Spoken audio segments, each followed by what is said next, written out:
ప్రభాకర్ గారు చెప్తున్నారు. కేవలం ఇది రాజకీయ కోణంలో చూడకండి. కేవలం ఇక్కడున్నటువంటి ఏవైతే అక్రమ మార్గంలో వచ్చి స్టే చేసిన వాళ్ళున్నారో, వారి ఓట్లను మేము తొలగించే ప్రక్రియ చేస్తున్నాము. ఇది కూడా రాజ్యాంగబద్ధంగా జరుగుతుంది తప్పించి, దీంట్లో ఎటువంటి రాజకీయ కోణం గాని, ఎటువంటి దురుద్దేశం గాని లేదని చెప్పి బీజేపీ వారు చెప్తున్నారు. ఈ మాటలను మీరు ఎట్లా చూస్తారు? మేము కూడా రాజకీయ కోణం వైపు చూడట్లే. మా పార్టీ ఆదేశాల మేరకు, జాతీయ పార్టీ ఆదేశాల మేరకు మేము చేసే బిఎల్ఏ వాళ్ళతో, బిఎల్ఓ వాళ్ళతో మేము కూడా ఈ రోజు నుంచి ప్రక్రియలో మేము కూడా పాల్గొంటున్నాం. దీనికి మేము వ్యతిరేకిస్తలేము. ఏమైతుంది ఇక్కడ అనంటే, ఎలక్షన్ కమిషన్ ని ఎలా అయితే మొన్న జరిగినటువంటి బెంగాల్లో ఓట్లని తొలగించి, సేమ్ అదే విధంగా ఇప్పుడు తెలంగాణ రాష్ట్రంలో కూడా అదే ఓట్లని తొలగించి, మళ్ళీ మేము ఏదో తెలంగాణలో గద్దెనెక్కాలి అని ఒక ఇంప్రెషన్ తో వాళ్ళు చేస్తున్నారు తప్ప ఇంకా ఏం లేదు. మేము కూడా ఈ రోజు నుంచి ప్రత్యక్షంగా మేము కూడా పాల్గొంటున్నాము. ఎలా ఓటర్ ని ఎలా తొలగించుస్తున్నారు అనే ప్రాసెస్ లో మేము చేస్తూనే ఉన్నాము.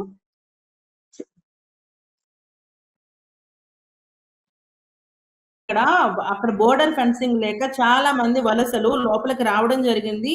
అక్రమాలు ఎక్కువ జరిగినాయి అక్కడ. మనకి క్లియర్ గా చాలా సందేశ్ కేలని ఇలాంటి చాలా ఇష్యూస్ జరిగినాయి. సో దానిలో భాగంగా అవన్నీ మనం చూసుకుంటే అవన్నీ బయట వాళ్ళు చేసిన ఇష్యూస్.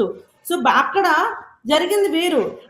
అది మనం ఎవరైనా ఎట్లా చేస్తాం? అది ఇప్పుడు ఇంత పక్కగా జరుగుతున్న ఫార్మ్స్ లో మనం ఇందులో తప్పుడుగా మనం చేసేది ఏం కనిపిస్తుంది? ప్రజల దగ్గరికి వెళ్తున్నారు బిఎల్ఓస్, వాళ్ళు వెళ్ళి ఫార్మ్స్ ఇస్తున్నారు, ఫిల్ చేసుకుని వస్తున్నారు. అందులో మీకు ఎక్కడ రాజకీయం కనిపిస్తుంది? ఇక్కడ 3 టర్ముల నుంచి ఆమె దీది అక్కడ ఉంది. అక్కడ రాజకీయ కోణం వేరు, అక్కడ ఆమె ఎవరికి ఏమీ చేయలేదు. That is different issue. దానికి ఎస్ఐఆర్ కి సంబంధం డిఫరెంట్ ఇష్యూ అనేది కూడా మేమే చెప్తున్నాము. బట్ ఇక్కడ ఏమైతుంది అని అంటే, ఇష్యూస్ మీకు అవగాహన ఉన్నాయా? ఫస్ట్ ఆఫ్ ఆల్ అక్కడ ఉన్న ఇష్యూస్ మీకు అవగాహన ఉన్నాయా చెప్పండి. అక్కడ ఎన్ని ఇష్యూస్ ఉన్నాయి మీకు అవగాహన ఉన్నాయా? అక్కడ ఎన్ని స్కీమ్స్ వాళ్ళు పెట్టారో మేము పెట్టాం అవగాహన ఉన్నాయా? SCR is completely different. ఇది మన రక్షణ కోసం, మన ప్రజాస్వామ్యం కోసం మనం పెట్టుకుంటున్నది. అంతేగాని దీనికి స్టేట్స్ కి సంబంధం ప్రతి స్టేట్ లో జరగాల్సింది. ఇది కొత్తగా ఇప్పుడు జరగట్లేదు. మనం అలాగనుకుంటే స్టార్టింగ్ లో నెహ్రూ గారు 1952లో పెట్టినప్పుడు మరి అప్పుడు కూడా మాట్లాడాలి కదా, మరి అప్పుడు ఎందుకు మాట్లాడలేదు? అప్ టు 2002 వరకు కొనసాగింది కదా, ఆ తర్వాత నుంచి ఆగిపోయినాయి. దానికి రాజకీయానికి సంబంధమే లేదు. ఎందుకంటే మనం చదువుకున్న వాళ్ళం. నేను అనేది ఏంటంటే, వీఆర్ వెల్ ఎడ్యుకేటెడ్స్. అవగాహనతో లేకుండా అయితే ఎవరం మాట్లాడము. అవగాహన తీసుకునే ఒక డిబేట్ లో ఉన్నప్పుడు అవగాహనతోనే మాట్లాడతాం. అంతకు మించి అయితే మేమేం మాట్లాడము. We know all. Voter service portal అంటే ఒకటి ఉంటది. మీరు అందరూ వెబ్సైట్ లోకి వెళ్ళండి. ఎలక్షన్ కమిషన్ సంబంధించిన వెబ్సైట్ అది. నేషనల్ ఇప్పుడు మనం అన్ని రాష్ట్రాల్లో చూస్తున్నాం వాట్ దే ఆర్ డూయింగ్ అనేది వి ఆల్ ఆర్ సీయింగ్ ఇక్కడ. బట్ ఇక్కడ ఏమైతుంది అని అంటే, చెప్పండి, మీరు మాట్లాడతారా నన్ను మాట్లాడిస్తారా? అందుకే let me complete my argument.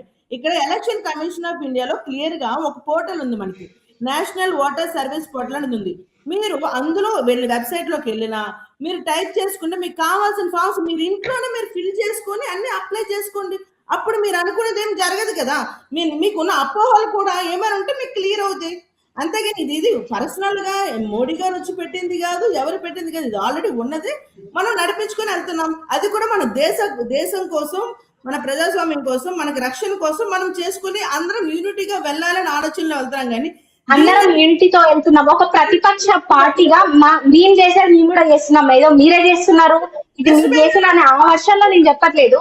West Bengal లో 90 లక్షల దొంగ ఓట్లు బయటకు వెళ్ళి అంటే అదంత మేజర్ ఇష్యూ. అసలు ఎంత మేజర్. అందులో అది దేశ సమాజం అంతా చూసింది. ఆ టైంలో ఎవరు ఎలా చేశారో, ఎలాంటి ప్రాసెస్ జరిగింది అనేది దే ఆల్ నో.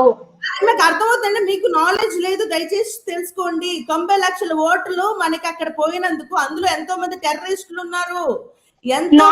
నాలెడ్జ్ గురించి మీరు మాట్లాడదు ఇక్కడ. నాలెడ్జ్ అనేది ఏ పర్సెంట్ అయినా ఒక డిబేట్ లో వచ్చినాము అంటే they will learn what is what అనేది. మీరేదో దాని గురించి డిఫరెంట్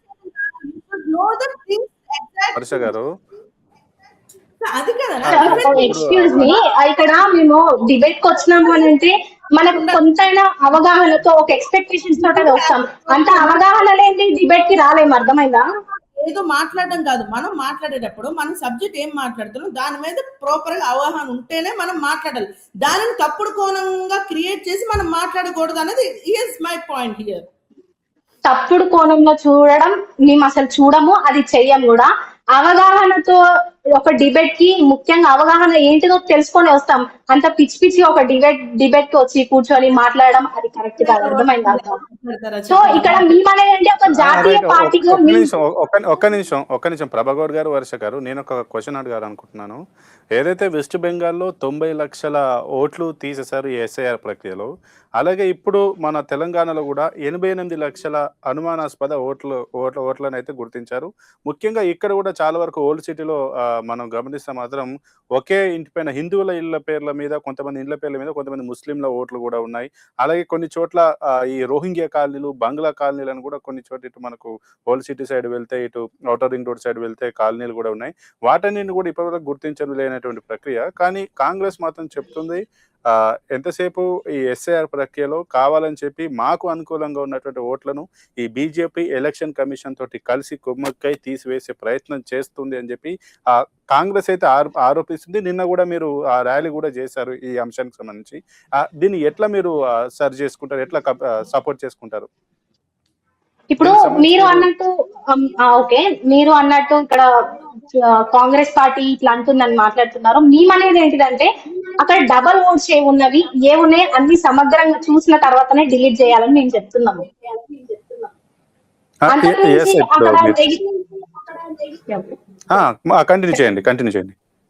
ఇప్పుడు అక్కడ ఉన్నటువంటి ఓట్స్ ఏవైతే డబల్ ఓట్స్ ఉన్నాయో అవన్నీ తీసేసి కరెక్ట్ ప్రాసెస్ లోనే చేయాలని మేము చెప్తున్నాం. దానికి ఏదో వ్యతిరేకించి మేము ఇలా చేయండి అలా చేయండి అని చెప్పలేదు. ఒక ప్రతిపక్ష పార్టీగా మా బాధ్యత ఏందో మేము చేస్తున్నాం. అంతకు మించి కాంగ్రెస్ పార్టీ ఇలా అంటుంది అలా అంటుంది అని కాదు, వాట్ టు డూ అది చేయాలి. అంటే అంతకు మించి ఇది చేస్తాం అది చేస్తాం అని అంటే అది కరెక్ట్ ప్రాసెస్ కాదు అని మా ఇంటెన్షన్. ఇప్పుడు ఒక ఓట్ అనేది సపోజ్ ఒకరికి ఉన్నాయి, ఒక డబల్ ఓట్ ఉంది. డబల్ ఓట్ ఉన్నప్పుడు ఒక ఓటు నుంచి ఇంకొక ఓటు తీయాలి. సపోజ్ ఒక మ్యారేజ్ అయిన పర్సన్ ఉంది, తన యొక్క వాళ్ళ సొంత ఇంట్లో ఉన్నప్పుడు ఒక ఓట్తో నేమ్ ఉంటది. ఇంకొకరి దగ్గరికి వెళ్ళినప్పుడు సపోజ్ ఓట్ అనేది నేమ్ చేంజ్ చేస్తారు. అక్కడికి ఇక్కడ కంపారిజన్ చేసుకొని ఒకటే ఓటు ఉండాలి అని మేము చెప్తున్నాం. అంతకు మించి అయితే కాంగ్రెస్ పార్టీ వ్యతిరేకిస్తుంది, ఇది చేస్తుంది అది చేస్తుంది అనేది ఫార్మ్స్ చాలా క్లియర్ గా ఉన్నాయండి. ఒకటి ఎన్యూమరేషన్ ఫామ్ అనేది ఒకటి ఉంది. ఆ ఎన్యూమరేషన్ ఫామ్ లో క్లియర్ గా existing votes, only existing votes. అది ఇప్పుడు ఏదైతే డిలీటెడ్ ఓట్స్ కి సంబంధించి అంటే అనుమానాస్పద ఓట్స్ కి వాటికి క్లియర్ గా ఫామ్ 7 ఉంది. నేమ్ చేంజింగ్ కి దానికి అనేది మనకి ఫామ్ 8 ఉంది. సో ఇది దానికి సెపరేట్ గా ఫామ్స్ ఉన్నాయి. మనకి అన్ని కూడా ఒక్క ఫామ్ లో అనేది లేదు. సో కాబట్టి అట్లాంటి మిస్కమ్యూనికేషన్ అనేది వచ్చే అవసరమే లేదు, కనిపించదు క్లియర్ గా. ఎందుకంటే దానికి ఫామ్ సెపరేట్ గా ఉన్నప్పుడు ఎందుకు వస్తాయి? అలాంటి అవసరం ఏముంటుంది చెప్పండి. ఫామ్ 7 లో క్లియర్ గా ఓన్లీ చనిపోయిన వాళ్ళ ఓట్లు, అనుమానం ఉన్న ఓట్లే కదా మనం పెట్టేది. మీరు ఎవరో ఒకరు కంప్లైంట్ చేసి వీడు మనోడు కాదు, వీడు పక్క దేశమోడు, వీడు పాకిస్తానోడు, ఇక్కడోడు అక్కడోడు అని డౌట్ వచ్చింది, మీరు ఒక వెరిఫై చేయండి అని చెప్పి మనం ఏమైనా కంప్లైంట్ రైజ్ చేస్తే యాజ్ పర్ ఫామ్ 7 ద్వారా వాళ్ళ కంప్లైంట్ ని వెరిఫికేషన్ చేసుకొని అవునా కాదని నిరూపణ చేసుకొని ఇప్పుడు దాన్ని బట్టి వాళ్ళు they will delete that particular vote. So ఇక్కడ మనకి జరిగేది అవి ఎక్కువ. ఇంకా ఫామ్ 6 అంటారా, కొత్త ఓట్స్ అంటే 18 years నుంచి స్టార్ట్ అయిన వాళ్ళు ఉంటారు. 2002లో మనకి అయింది ఎస్ఐఆర్. ఇప్పుడు ఆల్మోస్ట్ 24 years అయింది. ఇప్పటి వరకు కూడా అవ్వలేదు. అంటే ఎంతో మంది యువతకి ఇప్పుడు చాలా కొత్త ఓట్లు అనేది మనం నమోదు చేసుకునే అవకాశం అనేది ఫామ్ 6 లో ఉంది. అంటే దేని ఫామ్ దానికే ఉంది తప్ప ఒక బుక్లెట్ లాగా గ్రూప్ అనేది మనకి లేదు అన్నది ఇంకొకసారి నేను వివరణ తెలియజేస్తున్నాను.